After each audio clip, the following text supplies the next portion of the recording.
कैसे हैं आप? आशा है आप सभी लोग अच्छे होंगे।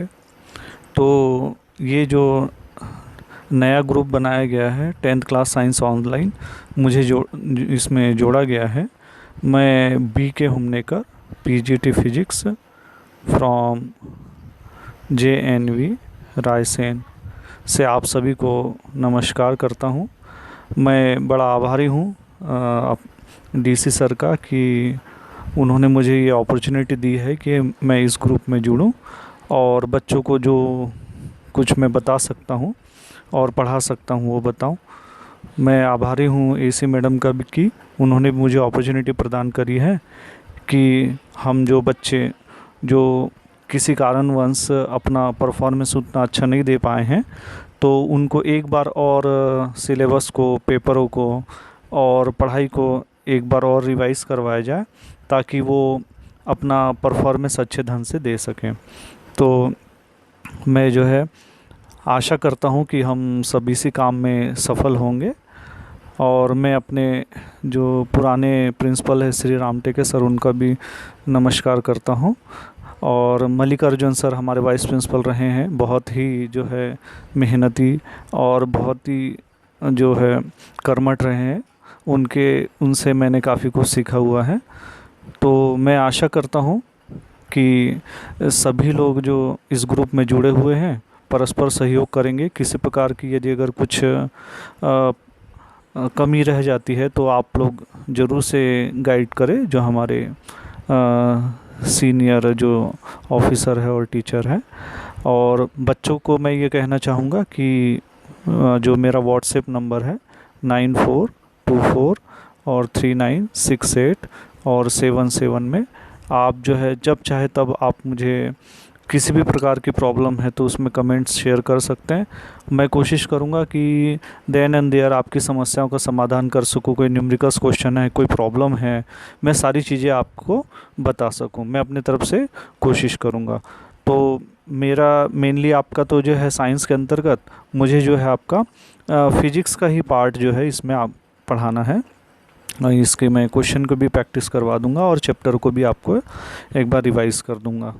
जितना बेहतर तरीके से मैं कर सकता हूँ मैं कोशिश करूँगा। तो सबसे पहले जैसा कि मुझे थोड़ा सा गाइडलाइन भी मिली थी कि थोड़ा सा जो है जो हमारा कोर स्ट्रक्चर है ना, या जो पर्टिकुलर सिलेबस है उसके बारे में भी थोड़ा सा बच्चों को बताया जाए। तो इसमें जो है वैसे तो आप लोगों ने पहले भी देखा होगा बच्चों, आपने तो पहले भी आपको बताया ही होगा शिक्षकों ने, फिर भी ये तो आपको मालूम है कि आपका जो है सिलेबस है इस तरीके से डिस्ट्रीब्यूट है। तो इसमें जो है केमिस्ट्री का portion, chemical substance, nature and behaviour, ये आपका दिया हुआ है। ये लगभग 25 मार्क्स का है। ठीक है भाई, ये ऐसा ही जो है, तो ये केमिस्ट्री वाला हो गया। ठीक है भाई। उसके बाद ये वर्ड ऑफ लिविंग, ये जो बायोलॉजी का पोर्शन है ना, ये आपका 23 मार्क्स का इसमें आपका दिया हुआ है। तो इस तरीके से आएगा। और हाँ, इसमें कुछ जो है आपके मल्टीपल चॉइस क्वेश्चन वो मैं आपको लास्ट में, डिज़ाइन ऑफ पेपर है उसमें मैं बता दूंगा। और कुछ थोड़े से PISA से रिलेटेड टाइप के क्वेश्चंस भी उसमें आए हुए हैं, लेकिन वो आप पैराग्राफ को और उसको ध्यान से पढ़ेंगे तो आपसे आराम से बन जाएंगे। नेक्स्ट में फिर इसमें आपका है इफ़ेक्ट ऑफ करेंट, है ना। तो ये हमारा फिजिक्स का पोर्शन है जो मैं आपको गाइड करूँगा। ठीक है भाई।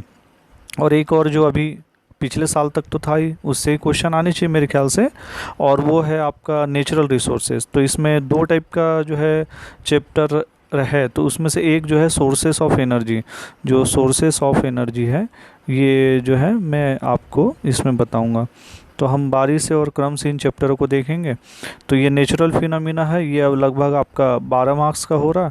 और जो इफ़ेक्ट ऑफ करंट है ये 13 मार्क्स का है। ठीक है भाई, इस तरीके से दिया है। और नेचुरल जो रिसोर्सेस वाला है ये आपका जो है ये आपका 7 मार्क्स का है। ठीक है। अब इसमें ये भी थोड़ा सा ध्यान दें कि जो नेचुरल फिनोमिना है इसी में वो जो लाइट वाला है ये भी शामिल किया गया है ना।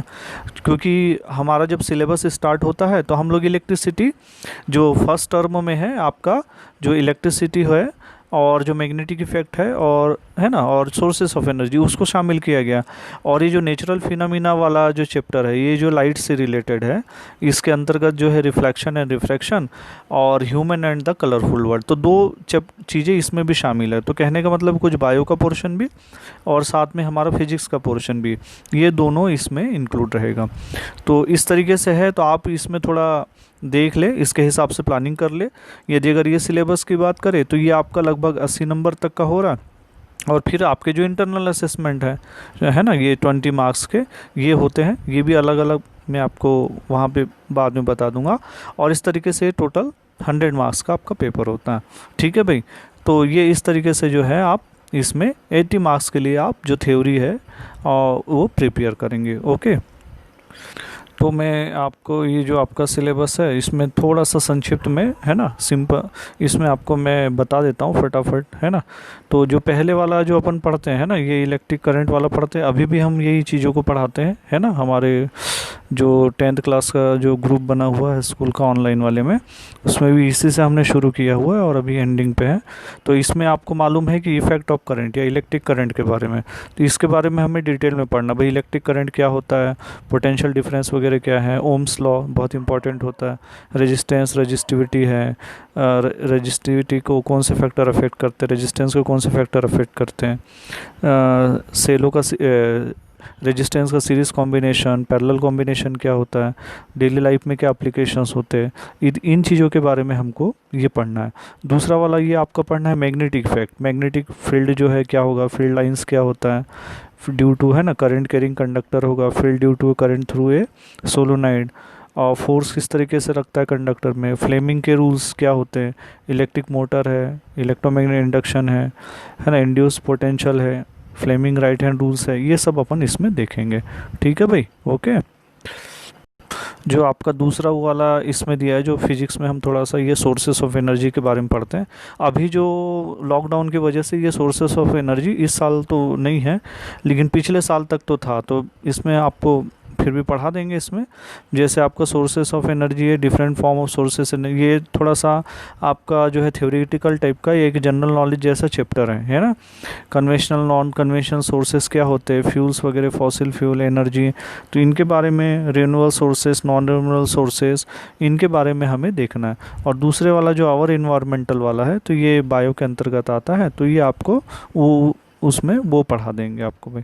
ठीक है, एक और फिजिक्स के अंतर्गत ये चैप्टर में तो आपके पहले दिए हुए हैं, है ना, आपका वो 10th चैप्टर में आपके दिए हुए हैं, बट हम बाद के सिलेबस में इसको पढ़ाते हैं, क्योंकि इस सिलेबस में आपको ये बाद में दिया है। तो ये आपका जो है वो लाइट है ना, लाइट के बारे में है, जिसको नेचुरल फिनोमेना के फॉर्म में लिया गया है ना। तो इसके अंतर्गत जैसे रिफ्लेक्शन, लाइट से रिफ्लेक्शन कर सरफेसेस यानी मिरर, और उनके बारे में पढ़ना है ना, मिरर्स के बारे में, और उनके जो डेफिनेशंस होती है, कॉन्केव मिरर, कॉन्वेक्स के बारे में, उनसे रिलेटेड डेफिनेशंस हैं। रिफ्रैक्शंस है ना, रिफ्रैक्शन क्या होते हैं, उनके लॉज क्या हैं, ये है। रिफ्लेक्शन स्फेरिकल लेंसेज से किस तरीके से होंगे, लेंसेज से इमेजेस कैसे बनेंगे, इसके बारे में देखते हैं। ऐसा ही मैग्नीफिकेशन आपका दिया हुआ है, पावर ऑफ लेंस है। इसके अलावा एक और आपका human I and the colourful world, तो इसको ह्यूमन आई के बारे में आपको पढ़ना है, और ह्यूमन आई के जो है डिफेक्ट्स क्या क्या होते हैं, है ना, उनमें क्या प्रॉब्लम होती है, उनका करेक्शन किस तरीके से किया जाता है, लेंसेज कैसे लगाए जाते हैं, और एप्लीकेशन क्या होते हैं मिरर और लेंसेज के, इसके बारे में देखना है। उसके अलावा रिफ्रैक्शन, ये जो नेचुरल फिनोमिना, जैसे प्रिज्म से लाइट पास होती है तो 7 कलर में दिखाई देती है, वो क्यों होती है। डिस्पर्सन ऑफ स्कैटरिंग लाइट, आकाश का जो रंग है नीला दिखाई देता है, क्यों दिखाई देता है। तो इस तरीके से इन चीज़ों के बारे में हमको पढ़ना है, तो ये भी अपन देखेंगे। ओके भाई, इसके बाद मैं संक्षिप्त में आपको जो क्वेश्चन पेपर का डिज़ाइनिंग होता है उसके बारे में थोड़ा सा बताना चाहूँगा, ताकि आप जो है एक क्वेश्चन पेपर का जो एक आइडिया है, तो आप जो है एक दिमाग में एक पर्टिकुलर पैटर्न बना सके कि भाई हमें जो है क्वेश्चन पेपर को किस तरीके से सॉल्व करना है, हमारी कैसी प्लानिंग रहेगी। तो क्वेश्चन पेपर का जो डिज़ाइन है 9th और 10th है ना, दोनों के लिए ये सेम है, और ये वाला जो है थ्योरी वाले के लिए बता रहे हैं। तो जैसे आपको बताया था कि ये जो 80 मार्क्स का है, और ये तो आपको मालूम है कि ड्यूरेशन जो है ये 3 आवर अपन इसमें लेते हैं। ठीक है भाई, अब इसमें जो है ये आप देखें कि किस तरीके से ये बनाया जाता है इसमें। तो इसमें सबसे पहले वाला जो पार्ट है ये आपका ये वाला रिमेम्बरिंग वाला है, यानी कि याद करने वाला है। तो ये मतलब ये आपके जो है डायरेक्ट क्वेश्चन रहते हैं उसके, exhibit memory of previously learn, जो आपने पढ़ा हुआ है नॉलेज वाले ये क्वेश्चन है। रिकॉलिंग यानी याद वाले फैक्टर बेस पे होते हैं, है ना। तो इसी के बेस पे कंसेप्ट आंसर देना है। तो इसमें ये ध्यान दें कि भाई ऑब्जेक्टिव टाइप के क्वेश्चन यानी 1 मार्क्स के जो आपको 7 पूछे जाते हैं, और 3 मार्क्स वाले क्वेश्चन ये जो 2 पूछे जाएंगे। अब ये अलग किसी भी सेक्शन से पूछ सकते हैं, या जो इसका ब्लूप्रिंट आपने पहले भी जो है देखा होगा उसी के बेस पे बनता है। दूसरा इसमें लॉन्ग आंसर वेयर, तो जो है एक क्वेश्चन बनता है ना। तो इस तरीके से लगभग ये 22.5% जो है ये कवर करता है, यानी कि याद के बेस पे आपका लगभग 22.5% का होगा। दूसरा वाला जो होगा आपका अंडरस्टैंडिंग। अंडरस्टैंडिंग मतलब आपकी जो समझ पर जो बेस पे होता है, कि यदि अगर आप अंडरस्टैंडिंग कुछ जो फैक्ट्स आपको आइडिया दिए जाते हैं उनको आपको ऑर्गेनाइज करना है, उनको कंपेयरिंग करना है। कोई ग्राफ दे दिया उससे आपको, है ना, कंपेयरिंग करना है। कोई 2 ऑब्जेक्ट दे दी उनको कंपेयरिंग करना है ना, और रिलेशन इंटरप्रेट वगैरह करना है। तो ये तीनों के लिए, फिजिक्स केमिस्ट्री बायोलॉजी तीनों के लिए इस तरीके के क्वेश्चन हो सकते हैं। ठीक है भाई। तो इसमें भी जो है आपके ये ध्यान दें, ऑब्जेक्टिव भी जो है ये भी 4 मार्क्स के क्वेश्चन आपको पूछे जाएंगे। शॉर्ट आंसर वेयर जो है ये आपके ये 2 मार्क्स के इसके दिए जाएंगे, है ना। 3 मार्क्स वाले 2 क्वेश्चन दिए जाएंगे। और ऐसे ही लॉन्ग आंसर वेयर 5 मार्क्स के 2 क्वेश्चन यानी 10 मार्क के होंगे। तो ये बहुत इंपॉर्टेंट है। अंडरस्टैंडिंग यानी जो समझ पर बेस्ड जो क्वेश्चन होंगे वो जो आपके, ये ध्यान दे कि 5 मार्क्स वाले आपके 2 हो रहे हैं। तो ये टोटल इस तरीके से 25% जो है ये कवर होता है। एक ये मोटा मोटा एक अनुमान है ना, इसके अनुसार हो भी सकता है या थोड़ा बहुत चेंजेस हो सकता है। और थर्ड वाली चीज़ होती है अप्लाइंग वाली, यानी जो हम यूज़ करते हैं डेली लाइफ में। तो सॉल्व प्रॉब्लम न्यू सिचुएशन, किसी भी नई सिचुएशन में जो होगा, जो हमने जो पढ़ा है नॉलेज फैक्ट, उस चीज़ को हम अप्लाई कर सके डेली लाइफ में। तो इसमें जो ऑब्जेक्टिव क्वेश्चन जो है इस पर 4 हो रहे हैं। शॉर्ट आंसर वेयर वाले है ना, ये 3 मार्क्स का केवल एक ही क्वेश्चन है ना। लेकिन लॉन्ग आंसर वाले ये ध्यान दे फिर से 2 क्वेश्चन है, तो ये भी काफ़ी महत्वपूर्ण है। तो आप ये इससे देख ले, दोनों से जो है 5वां मार्क के 2 क्वेश्चन हैं, 10 तो आपके यही हो रहा है। तो इसका भी लगभग 21.25% ये दे रहे हैं। और लास्ट वाला ये आपका ये वाला एनालाइजिंग एंड वैल्यूएटिंग, यानी कोई भी जो आपको प्रॉब्लम दी है, एग्जामिन एंड ब्रेक है ना, इंफॉर्मेशन इनटू पार्ट, है ना, आपको ये सॉल्व करना, आइडेंटिफाई मोटिव और कॉसेस, किस वजह से हुआ, इस तरीके से आपका कोई प्रॉब्लम इसमें हो सकती है।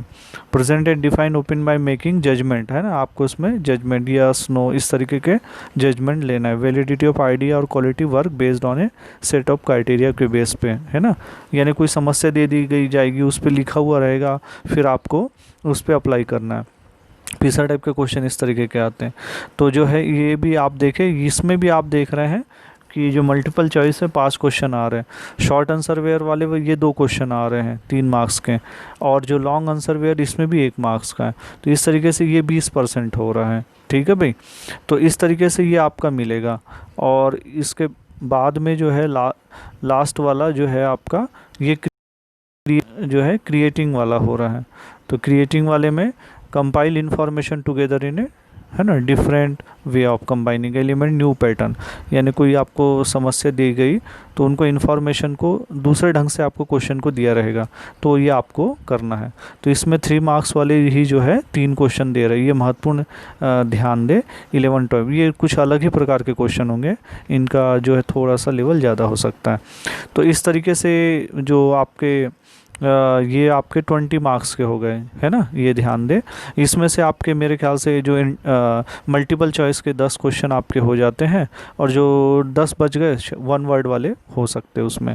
और जो आपके ये 3 मार्क्स वाले जो हैं, ये जो है आपके ये 10 क्वेश्चन इस पे है ना, 10 × 3 तो ये 30 हो जाएंगे। और लास्ट वाले आपके ये 5 मार्क्स के, तो ये 6 को 5 × 6 ये 30 होगा। तो इस तरीके से ये टोटल 100% हो जाएगा। ठीक है भाई, क्लियर है। तो इस तरीके से हो जाएगा। तो इसमें जो है सभी के जो थोड़ा सा जो एक और आइडिया अपन देख ले कि जो सभी question, all question would be compulsory, सभी क्वेश्चन आपको कंपलसरी है। और इंटरनल चॉइस 33% वो आपको देगा, यानी कि मल्टीपल और के भी क्वेश्चन उसमें हो सकता है जो आपको बनाना है, ये 33% तक का। और इंटरनल असेसमेंट ये आपको दे दिए गए हैं, पहले दे दिए गए हैं मेरे ख्याल से, ये वापस से वैसे दे दिए जाएंगे। तो इसमें पीरियोडिक असेसमेंट ये आपको मालूम है जो टेस्ट होते थे उसमें से 2 बेस दे के 5 मार्क्स के हैं।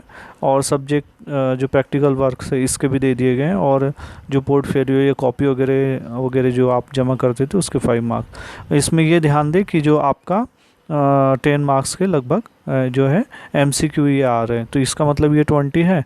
तो मान के चलिए कि यदि अगर 10 के जो है आपके MCQ हो रहे हैं तो 10 जो है 1 वर्ड से। तो इस तरीके से इसका जो है ये आपका ये पैटर्न हो सकता है क्वेश्चन पेपर का। तो इसको भी थोड़ा सा एक अपने दिमाग में आप आइडिया लेके रहे और इसके अनुसार तैयारी करें। ठीक है भाई। तो इस तरीके से आपने जो है ये सिलेबस के बारे में देखा है ना, क्वेश्चंस का जो पैटर्न है किस तरीके का होता है, इसके अनुसार जो है आप तैयारी करें। तो नेक्स्ट टाइम में अपन जो है चैप्टर इलेक्ट्रिसिटी जो है ये स्टार्ट करेंगे। मैं आपको इसको बारे में जो है ये बता दूंगा, है ना, इसके बेसिक कंसेप्ट क्या होते हैं, क्या फार्मूला होता है, ये अपन चालू करेंगे।